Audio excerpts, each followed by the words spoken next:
우리 하나님 말씀 마태복음 5장입니다. 마태복음 5장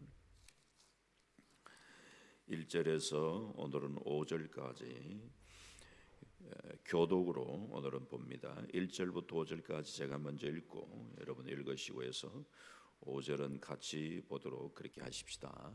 마태복음 5장 1절 말씀. 예수께서 무리를 보시고 산에 올라가 앉으시니 제자들이 나온지라. 심령이 가난한 자는 복이 있나니 천국이 그들의 것이며. 함께 봅니다. 온유한 자는 복이 있나니 그들이 땅을 기업으로 받을 것이며. 아멘. 아멘. 예. 참 오늘 귀한 말씀. 온유한 자는 복이 있나니 그들이 땅을 기업으로 받을 것이며. 이 새벽에 눈이 번쩍 뜨여지는 말씀 되길 바랍니다. 날씨도 고르지 않은 가운데 새벽을 깨우신 여러분들의 심령 가운데 하나님께서 찾아와 주시고 여러분 만나 주시고 여러분을 새롭게 하시고 오늘도 성령의 기름 부으심의 은혜가 여러분의 심령 가운데 충만하기를 주의 이름으로 축원합니다. 팔복의 오늘은 세 번째 시간이죠.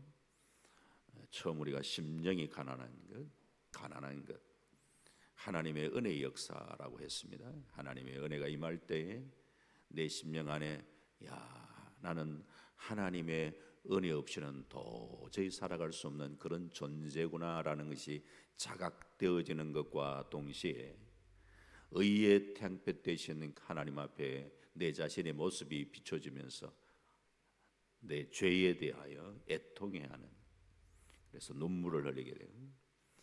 내 죄에 대해서 애통하다가 또 다른 사람의 죄를 바라보면서 또 함께 울어주고 우리 민족의 죄를 바라보면서 하나님 앞에 우는 애통할 때에 주의 위로가 찾아오는, 주의 위로가.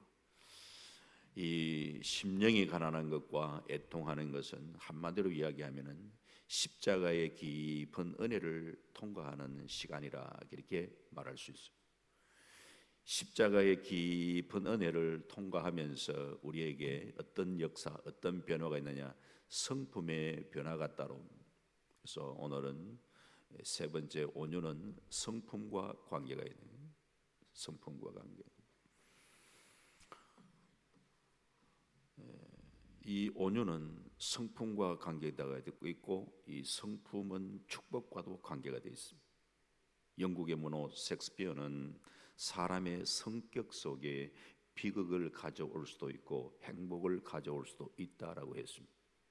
당시 인간에게 일어나는 비극을 운명으로 그렇게 생각되었던 그 시대 속에 인간의 성품, 성격이 행과 불행을 가져올 수 있다라는 그 말은 당시에는 굉장한 사실은 충격적인 얘기인데 사실은 그것은 상당히 의미가 있는 그런 말이죠. 이 온유, 이 온유가 우리가 생각할 때에 그냥 타고난 천성을 이야기하는 것처럼 느껴질 수 있어요. 이게 아니에요. 타고난 천성이 그렇지 못하다. 나는 온유한 성품으로 태어나지 못한 것 같아. 그러면은 온유한 자는 복이 있다라는 말을 그럼 나하고는 관계가 없는가? 고민하게 되잖아요. 이 온유라는 말씀은 천성을 얘기하는 게 아니에요. 오늘 여기 온유라고 이야기하고 있는 온유, 헬라 말로는 프라우스라고 하는 이 말은 조금 쉽게 설명하면은 잘 길들여진, 잘 훈련된 인격을 말합니다. 길들여진 인격, 훈련된 인격.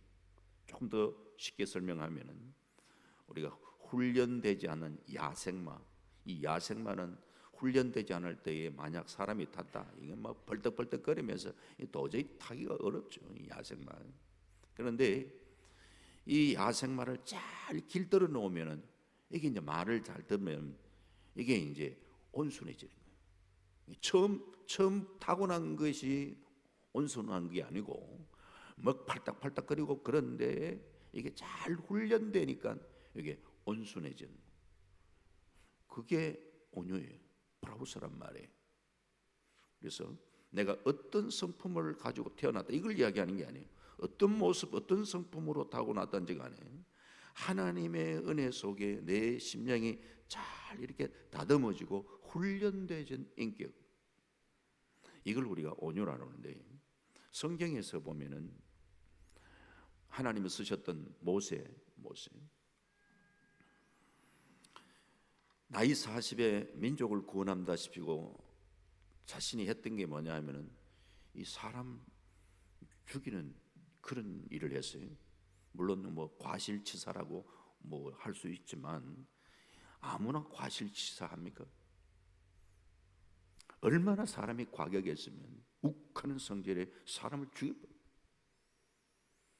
그런데 이 모세가 하나님이 나이 80에 모세를 부르시고 참 그 광야에서 뭐 이미도 많이 양치고 그러면서 성품이 많이 다듬어졌겠지만 하나님께서 이 80의 모세를 부르시는데 그 모세가 참 하나님 안에서 그걸 다듬어지니까 이 모세가 이제 구수 여자를 이렇게 취했던, 구수 같으면 이제 이 이디오피아 지역에 좀 이게 피부가 검은 사람을 아내로 맞이하는 이런 얘기를 가지고 미디안부터 해가지고 뭐 아론까지 막 이렇게 비난을 하고 그랬을 때에 이 모세는 거기에 대해서 크게 대항을 하지 않고 자기를 잘 이렇게 컨트롤 하잖아요. 그때에 민수기 12장 3절 말씀에 보면은 하나님이 모세를 향하여 이 사람 모세는 온유함이 지면의 모든 사람보다 더하다 하면서 하나님이 인정해 주셨어요. 하나님이 모세를 온유하다고 인정해 주셨어요. 그러면 모세가 타고난 성품이 온유했냐? 아니, 사람을 그냥 죽일 만큼 그렇게 과격했던 사람인데 그가 하나님 앞에 다듬어지니까 하나님이 온유하다라고 얘기를 하는. 그러니까 아이고 나는 천성이 그래가지고 변명하면 안 돼요. 천성이 그렇다라고 이야기하는 것이 아니고 우리는 기본적으로 하나님의 말씀과 기도로 우리 자신을 다듬어 나가야 돼요. 그래서 우리가 우리 성품이 주님을 닮아가는 그런 모습으로 바뀌어져야 돼요. 가장 온유한 사람 누구냐? 예수님이 당신께서 마태복음 11장 29절에 나는 마음이 온유하고 겸손하니 내 멍에를 메고 내게 배우라고 그랬죠. 배우라고 그랬어요. 예수님께서 온유하시다고 그러죠. 온유와 겸손의 결정체가 뭐냐? 십자가예요. 그래서 우리가 그 십자가를 바라보고 십자가를 배우고 그 십자가를 따라가면서 우리는 주님을 닮아가려고 애를 쓰고 노력을 하는. 그래서 온유의 사람이 된다. 나의 자신의 이 성품의 변화, 나를 다듬고 하는 데는 십자가의 깊은 은혜가 필요합니다.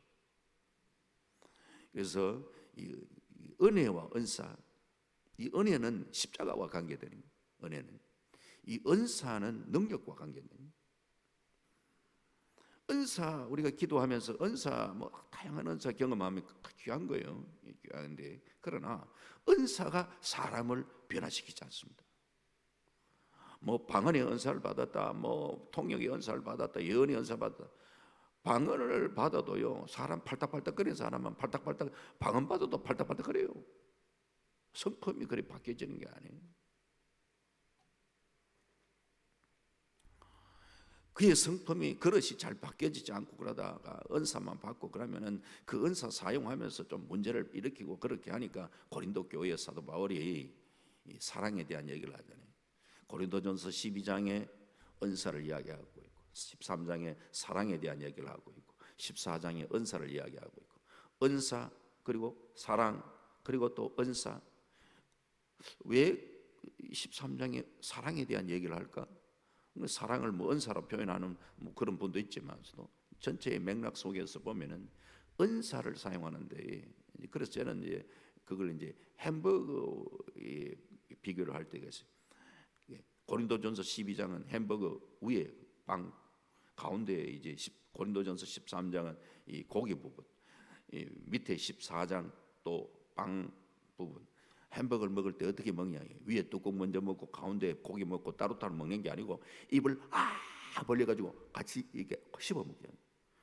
은사가 어떻게 활용돼야 되냐? 사랑을 바탕으로 해서 은사가 활용될 때에 그 은사가 빛이 나는 거예요. 그래서 이 은사가 사람을 바꾸는 게 십자가의 은혜가 우리를 변화시키는. 존 오웬이라는 청교도 설교가는 온유한 인격이 되는 비밀을 이렇게 얘기를 하는데, 온유한 인격은 오직 하나님의 주권에 대한 정당한 반응으로만 만들어질 수 있는 인격이다. 하나님의 주권 앞에 예수님께서도 내 아버지여, 아버지여 만일 할만하시거든 이 잔을 내게서 지나가게 하옵소서. 그러나 나의 원대로 마옵시고 아버지의 원대로 하옵소서. 그렇게 기도했던 것처럼 그분의 주권 앞에 나를 다스려 나가는, 이렇게 내 성품이 바뀌어질 때에 이게 다듬어지고 그럴 때에 사람과의 관계에서도 그게 이제 온유의 모습으로 나타나요. 성질 내고 하는 이런 것들이 이제 조금 이게 컨트롤이 되는 거예요. 사람의 성내는 것이 하나님의 의를 이루지 못한다 그랬죠. 야고보서 1장 20절 말씀. 그래서 막 혈기가 많고 막 성질 너무 많이 나고 이런 분들은 그런 분들은 금식 기도, 이게 이제 좀 혈기 죽이고 하는 데는 좀 필요한. 내가 성품 때문에 오히려 공동체에 좀 어려움을 주고 있다면은 그거 하나님 앞에 우리가 잘 다스려 나가야 돼. 자기 성질을 잘 못 다스려 나가면서 하는 얘기는 내 그 뒤끝 없는 거 알지? 본인이야 뒤끝 없는지 몰라도 자기 성질 다 버리고 다 하고 싶은 말 다 내뱉다가 그것 때문에 사람들이 상처받고 힘들고 하는데 자기는 스스로 하는 얘기가 내 뒤끝 없다 그래. 그런 말로 우리 스스로를 자꾸 변명하면 안 돼. 우리가 하나님 앞에 은혜로 나를 다스려 나가야 돼. 다스려 나가. 이렇게 우리를 다스려 나갈 때에 그때에 온유한 자가 받는 복, 온유한 자는 복이 있나니 그들이 땅을 기업으로 받을 것이며. 땅을 기업으로 받는다 그러면 새벽에 우리가 정신이 좀 바짝 들이 안 되겠습니까? 땅을 기업으로. 한국 사람들이 참 땅을 좋아한다 그러는, 뭐 한국 사람만 그러겠습니까? 그래서 우선 얘기가 있어요. 이제 총을 쏘면은 미국 사람들은 빵을 좋아해서 총 소리가 빵 소리를 들린다 하는 거라. 근데 한국 사람은 땅을 좋아해 가지고 총 소리가 땅 이래서 들린다는 거예요. 어쨌든 간에 그 땅을 차지한다.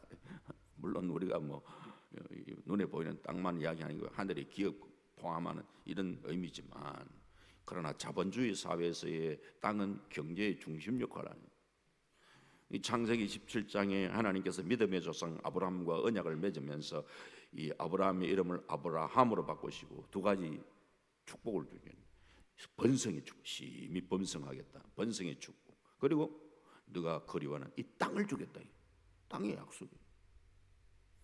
인류는 그래서 땅을 차지하는 투쟁의 역사라 뭐 이렇게 얘기를 하기도 하잖아요. 근데 세상에 힘 있는 사람이 땅을 차지하는 그런 생각들을 많이 했는데, 우리 예수님께서 본문에 땅을 차지하는 사람은 그렇게 강한 힘 있는 사람이 아니고 온유한 자가 땅을 차지한다. 상당히 신비스럽죠. 생태계를 한번 이래 보면요, 우리는 약육강식의 그 원리가 이 생태계에 존재하고 있다 이렇게 생각을 하잖아요. 그런데 꼭 그것만 아니에요. 우리가 자연계를 이래 보시면요, 동물 가운데에 동물의 왕자라고 할 수 있는 호랑이, 사자. 이 집안은요, 막 누구도 어느 동물이 그 호랑이, 사자를 건드립니까? 그런데 그 집안이 그러면 막 번창해야 되는데 그 집안이 별로 번창하지 않는 것 같아. 호랑이, 사자 볼락하면 요즘은 어디 뭐 동물원이나 가야 볼 정도. 집안이 독수리, 어느 새가 감히 독수리를 건드려? 저 벼랑 끝에 서식을 하는 독수리를 감히 뭐 누가 건드려? 건드리지도 못하는 이 독수리. 그 집안도 보니까 막 번창하는 게 아니고 그 집안도 보니까 번창하지가 못하고. 그런데 우리가 늘 즐겨 먹는 그 이 닭 있잖아요. 생겼다면은 또 뭐 통닭집 생기고 무슨 뭐 이름도 얼마나 많은지 다 알지도 못하는, 여기도 생기고 저기도 생기고 이리 잡아먹고 저리 잡아먹고 하는데도 얼마나 그 집안이 번창하는지 계속해서. 저 물에 사는 악어, 그 악어를 누가 건드려요? 그런데 그 집안이 뭐 악어 집안이 막 번창하고 뭐 그렇지는 않은 거예요. 그러나 잡아먹히고 하는 그 물에서 하는 송사리 같은 그런 집안은 얼마나 번성을 하는지. 제가 말씀드리는 의도는 이 생태계의 원리를 보더라도 강한 자가 다 이렇게 모든 것을 지배하고 그런 게 아니더라니. 우리가 영적 원리 속에서도 내가 손해 보는 것 같고 내가 양보하는 것 같고 하는데도 불구하고 하나님이 주시는 축복을 받아 누리는 사람이 있어요. 아브라함과 조카 롯의 관계를 보면 그래서 이제 양들이 많아지고 가니까 이 목자들 사이에 다툼이 있고 하니까 아브라함이 조카 롯에게 먼저 야 네가 보고 먼저 좋은 장 뭐 네가 먼저 차지하라고 양보를 하잖아요. 그러면 조금 이렇게 좀 그 인간성이 좀 됐다 그러면은 아브라함에게 먼저 이렇게 양보를 해야 되는데 여기 자기가 싹 좋은 땅을 싹 다 차지하는. 아브라함 입장에 있어서는 뭐 그냥 뭐 조카한테 먼저 그렇게 했으면은 그 조카가 그래 나오면 아이고 참 내가 말은 그랬지만 참 그렇다 이렇게 할 텐데 전혀 그게 아니에요. 뭐 왜 그럴까? 아브라함도 하나님이 이래저래 다루시면서 하나님이 복을 주셔야 된다. 복은 하나님이 주시는 거라. 이걸 깊이 경험하는 사람이에요, 아브라함. 그래서 모든 걸 양보해도 하나님이 복 주시면 된다라는 이런 마음을 가지니까 이게 믿음으로 그렇게 양보할 수 있는 거예요. 이렇게 조카한테 딱 양보하니까 하나님이 아브라함을 신방하셔가지고 아브라함에게 찾아서 아브라함아 동서남북 바라봐라. 네 바라보는 땅을 내가 다 주겠다. 오늘 우리가 그런 복을 받아 누릴 수 있기를 주의 이름으로 축원합니다. 야곱같이 우리가 살아가는데 저는 야곱같이 자기가 막 그냥 바둥바둥 걸으면서 막 그냥 그렇게 하면은 그래도 뭐 전혀 우리가 뭐 열매가 없는 게 아니에요. 그냥 바둥대면서 그냥 열심히 하면은 바둥바둥 되면서 좀 벌 수 있어요. 우리의 축복은 그런 야곱 같은 그런 모습보다도 하나님이 복을 주신, 하나님이 복을 주신. 그래서 하나님이 복을 주실 때에 시편 37편 11절에 거기도 온유한, 그러나 온유한 자들은 땅을 차지하며 거기도 온유한 자는 땅을 차지하며 풍성한 화평으로 즐거워하리로다. 여기에 따르는 게 풍성한 화평을 이야기하고 있어요. 내가 막 그냥 싸워서 쟁취해가지고 얻었다면은 여기에는 또 갈등이 또 생겨. 그런데 하나님의 은혜로 부어주시는 그 축복, 그런 축복에는 풍성한 화평으로 즐거워한다. 오늘 복 주시는 하나님 바라보면서 양보하고 그렇게 할 때에 복의 근원자 되신 그 하나님께서 우리에게 찾아와셔서 흔들어 넘치도록 부으시는 그런 은혜를 받아 누리는 저와 여러분 되시길 주의 이름으로 축원합니다. 가장 온유하셨던 예수님, 하나님께서 하늘과 땅의 모든 기업을 다 주셨던 모습을 우리는 바라보면서 오늘 온유한 자가 복이 있다. 하나님께서 땅을 기업으로 그렇게 약속하고 계시는 그 말씀을 잘 한번 되새기시면서 오늘 우리들도 참 하나님의 말씀과 기도로 내 자신이 다듬어지고 하나님이 부어주시는 그 은혜를 받아 누리면서 복되게 살아가시는 저와 여러분 되시기를 주 이름으로 축원합니다. 아멘. 우리 함께 기도하십시다. 하나님의 말씀과 기도로 내가 다듬어지는 온유의 사람이 되기를 원합니다. 하나님, 나를 다듬어 주시기를 원합니다. 성령으로 나를 다듬어 주시기를 원합니다. 하나님이여 역사하여 주시기를 원합니다. 주여 역사하여 주옵소서. 내가 온유의 성품 하나님께서 나를 다듬으시고 주님을 배워가고 주님을 닮아가는 믿음의 삶을 살아가는 자 될 수 있도록 도와주시기를 원합니다. 이런 온유한 자에게 주시는 땅을 기업으로 받는 그런 은혜와 축복을 누리는 복된 삶을 살아갈 수 있도록 인도하여 주옵소서. 주님 세 번 부르며 기도합니다. 주의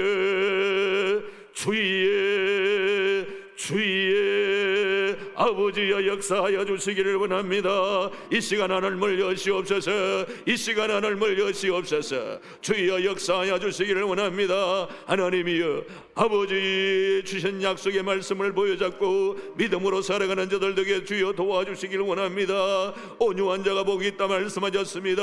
주님을 배우고 주님을 닮아가는 자들 되게 주여 도와주시기를 원합니다. 말씀과 기도로 아버지 우리 자신들이 변화되어 갈 수 있도록 하나님 도와주시기를 원합니다. 이 한 해를 살아가면서 하늘 문이 열려지게 하시옵소서. 축복의 문이 열리게 하옵소서. 주님 역사하여 주시기를 원합니다. 주님 함께 하옵소서. 기도합니다. 아버지 하나님 감사합니다. 날씨가 고르지 못한 가운데도 새벽을 깨우며 주 앞에 나온 사랑하는 성도님들 한 분 한 분들을 주의 이름으로 축복합니다. 주의 이름으로 축복합니다. 하늘문이 열려지게 하여 주시옵소서. 온유한 자가 복이 있다 말씀하셨습니다. 주여 우리의 심령을 다듬어 주시길 원합니다. 말씀과 기도로 우리 자신들이 변화되길 원합니다. 주님을 배워가고 주님을 닮아가는 저들 낼 수 있도록 하나님 도와주시기를 원합니다.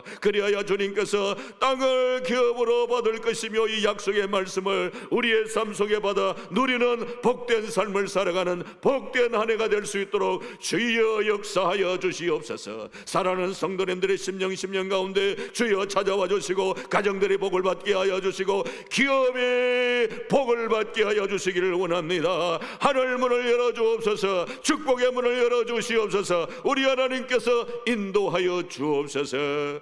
예수님 이름으로 기도하옵나이다. 아멘.